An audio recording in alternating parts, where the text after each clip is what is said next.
গতকালে ছিল এক ধরনের বুদ্ধিজীবী, এখন বের হয়েছে নতুন কিছু বুদ্ধিজীবী। এখন বের হয়েছে এগুলোরও ধরছি আমি আলহামদুলিল্লাহ। মুহাম্মদ সাল্লাল্লাহু আলাইহি ওয়াসাল্লামের এই গোলাম কাউকে ছাড়ে না। এখন যেগুলো নতুন পাগল হয়েছিল ওই 10 মাস আগে, এগুলো ধরছি আমি, আচ্ছা মতো ধরছি। তো মোটামুটি আল্লাহর রহমতে রাসূল সাবাস ইরান। আমার অনেক লোক ভার্সিটিতে কাজ করে, ঢাকা বিশ্ববিদ্যালয়ে। কি যে অবস্থা বিশ্ববিদ্যালয় আপনি চিন্তা করতে পারবেন না। এই স্টাডি রুমগুলোতে এই কথিত বুদ্ধিজীবীরা ছাত্রদেরকে পাঠ চক্রে বসাবে।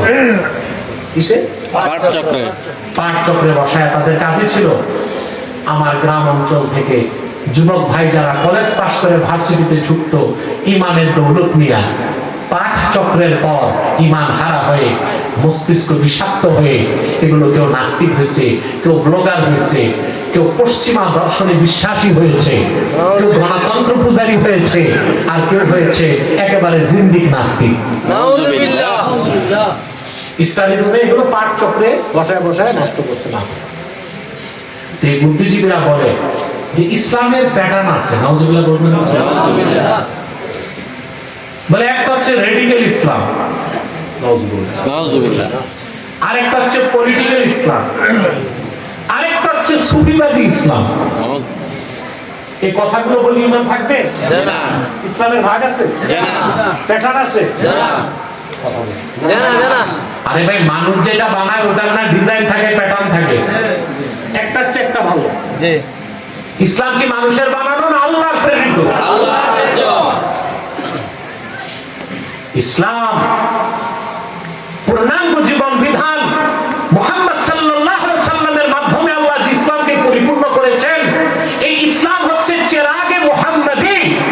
এই ইসলাম একটাই যেটা রাসূলুল্লাহ আল্লাহর কাছ থেকে এনে দিয়েছেন। এই ইসলামের কোনো প্যাটার্ন নাই, এই ইসলামের কোনো ভাগ নাই। ইসলাম তো একটাই, সেটা হচ্ছে রাসূলুল্লাহর আনা ইসলাম।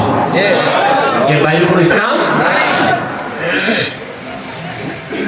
তো রাসূলুল্লাহর অনুসরণ করাটাই ইসলাম। সুবহানাল্লাহ।